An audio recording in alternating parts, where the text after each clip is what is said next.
कड़ाके की सर्दियों में जब जिंदगी ठहर सी जाती है तो त्योहार सिर्फ त्योहार नहीं होते, ये तो एक तरीका बन जाते हैं एक दूसरे से जुड़ने का, डेली लाइफ की मोनोटनी को तोड़ने का और जिंदगी की वाइब्रेंट एसेंस को सेलिब्रेट करने का। तो अगर आज आप एक ऐसा त्योहार जिसमें है होली के रंग, दिवाली के दिए, रामलीला के किरदार, बुद्धिस्ट आर्किटेक्चर और बर्फीली चादर ओढ़े पहाड़ भी देखने के लिए तैयार हैं, तो चलते हैं फिर।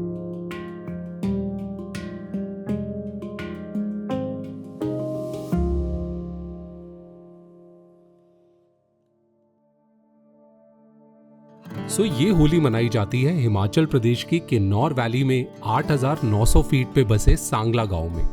ये जगह बुद्धिस्ट और हिंदू रिलीजन्स और इंडिजिनस किन्नौरी कल्चर का एक खूबसूरत मिश्रण है। यहाँ के लोग आज भी अपने पूर्वजों की सिखाई हुई 800 साल से भी ज्यादा पुरानी परंपराओं, कहानियों, ट्रेडिशंस और इमोशंस को समेटे हुए हैं, जिनसे बाहर की दुनिया आज भी अनजान है। So finally in सांगला, और अभी तक कंफ्यूजन जारी है कि आज होली का कौन सा वाला दिन है, क्योंकि हर कोई अलग अलग इनपुट्स दे रहा है। जो मेन सांगला मार्केट है वहाँ थोड़ा माहौल तो होली वाला था, बट लोग मिसिंग थे और अभी भी पूरे रास्ते, हम मंदिर के रास्ते में भी लोग दिख नहीं रहे हैं। तो we are not yet sure कि लोग हैं कहाँ। आई एम अज्यूमिंग क्योंकि मंदिर से आवाज़ें आ रही हैं तो शायद वहाँ पे आज जनरली व्हाट हैपन्स इज कि जो प्रोसेशन है वो स्टार्ट होता है मंदिर से and then they visit different villages. I am assuming वो आज होगा, थोड़ी देर में पता चलेगा। तब तक के लिए the Hunt continues.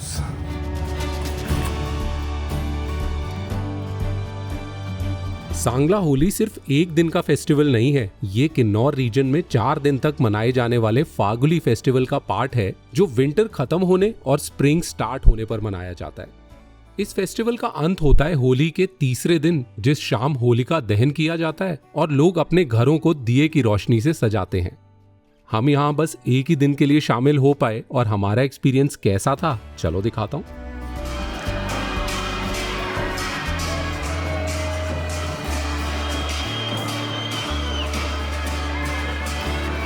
Sangla Holi की शुरुआत होती है बेरिंग नाग टेम्पल से। इस होली में पहाड़ों के साथ साथ हनुमान जी हैं, राजा महाराज हैं, शिव और विष्णु के भक्त हैं और नारी शक्ति भी है। हिंदू शास्त्रों के अनुसार हनुमान जी आज भी जीवित हैं और आज भी बुराई से लड़ रहे हैं, इसीलिए इनके कैरेक्टर को सांगला होली की परफॉर्मेंस में एक अहम दर्जा दिया जाता है। कुछ कैरेक्टर्स रिप्रेजेंट करते हैं शिव और विष्णु के भक्तों को और कुछ अलग अलग वक्त और डायनेस्टीज के राजा महाराजाओं को, जिनकी शुरुआत में आपस में लड़ाई दिखाई जाती है और अंत में वो लड़ाई खत्म कर भगवान के सामने एक साथ अपना सर झुकाते हैं। फिर एक और इंटरेस्टिंग कैरेक्टर होते हैं जिसमें आदमी औरतों की तरह ड्रेसअप होके एक हाथ में शीशा पकड़ते हैं जो ब्यूटी को रिप्रेजेंट करता है और दूसरे हाथ में दराती जो रिप्रेजेंट करती है हार्ड वर्क। इस पूरे एक्ट के दौरान ये मंदिर का आंगन एकदम जाग उठता है। उस वक्त ऐसा लगता है मानो आप पहाड़ों के बीचों बीच एक थिएट्रिकल परफॉर्मेंस देख रहे हो, which is full of timeless wisdom, traditional music, vibrant colours and boundless energy.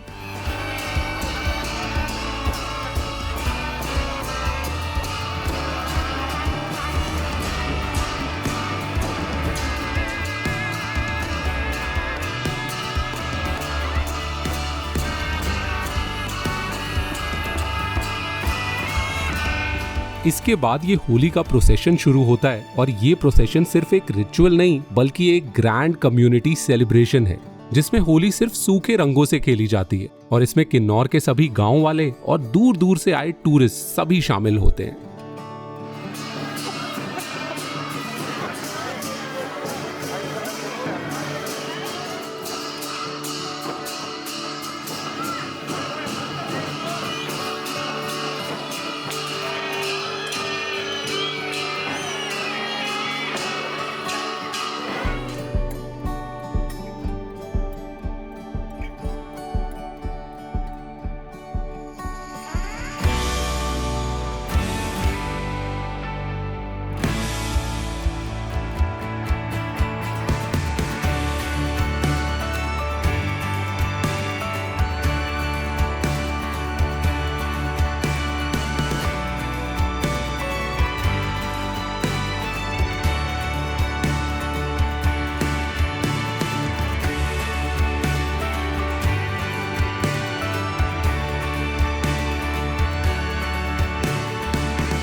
इसके बाद ये यात्रा गांव की गलियों से होके गुजरती है। ट्रेडिशनल ड्रम्स और फोक म्यूजिक के साथ ये रामायण के कैरेक्टर्स इस पूरे प्रोसेशन को लीड करते हैं और उनके पीछे सब लोग नदी, नाले, पुल, पहाड़ और गांव की छोटी छोटी पगडंडियों में चलते हुए कभी रंगों तो कभी रास्तों के किनारे बर्फ से खेलते हुए एक गांव से दूसरे गांव जाते हैं।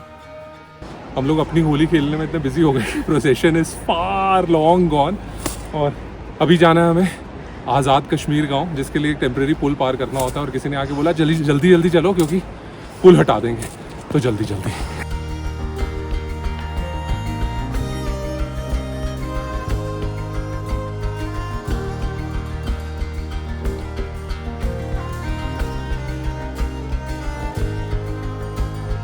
सबसे पहले हम जिस गांव में पहुंचे उसका नाम था आज़ाद कश्मीर। नाम ये क्यों था ये तो नहीं पता चला, लेकिन कश्मीर की ही तरह खूबसूरत और वैसी ही हॉस्पिटैलिटी। परफॉर्मेंस, फोक डांस और थोड़ी और होली की सेलिब्रेशन के बाद यात्रा पर आए हुए मेहमानों को खाना, चाय और कभी कभी लोकल लिकर भी दिया जाता है। और इन ठंडी हवाओं और मुस्कुराते हुए चेहरों से इन सबका जायका और भी बढ़ जाता है।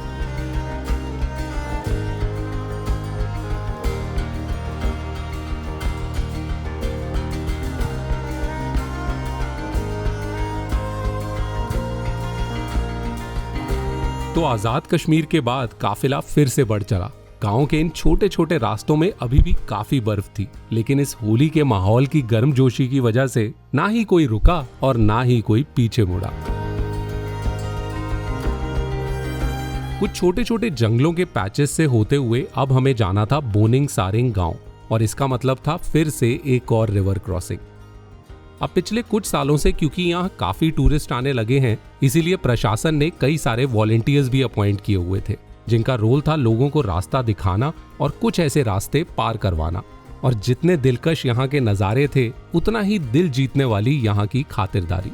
और फिर से ये नदी, नाले, पुल और पहाड़ क्रॉस करके एक और गांव और एक और बार होली सेलिब्रेशन।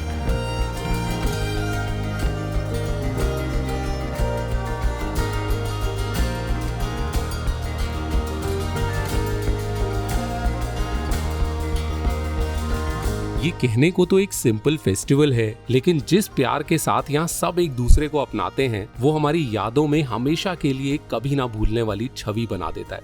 और इसी वजह से धीरे धीरे हम सब सांगला के रंग और धुन में पूरी तरह से घुलकर यहाँ का ही एक हिस्सा बन चुके थे।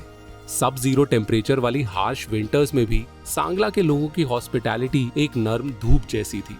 सांगला होली सिर्फ आपकी स्किन को ही नहीं, आपके मन को भी रंग देती है, और वो भी ऐसी यादों के साथ जो हमारे अंधेरे दिनों को भी हजारों रंगों से रोशन करती है।